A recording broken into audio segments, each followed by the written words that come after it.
ಅಂದದ ಬೊಂಬೆಗೆ ಗಂಧದ ಶೃಂಗಾರ,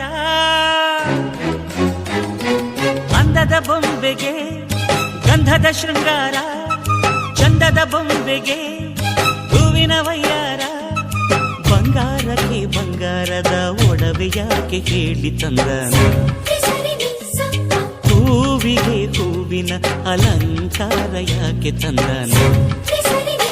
ನಿನ್ನ ನಗುವೆ ಬಂಗಾರ, ಮೌನ ಅಲಂಕಾರ, ನಿನ್ನ ಅಂದವ ನೋಡಿ ನಾನು ಕವಿಯಾದಲ್ಲ.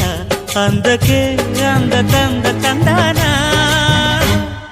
ಅಂದದ ಬೊಂಬೆಗೆ ಗಂಧದ ಶೃಂಗಾರ, ಚಂದದ ಬೊಂಬೆಗೆ ಹೂವಿನ ವಯ್ಯಾರ.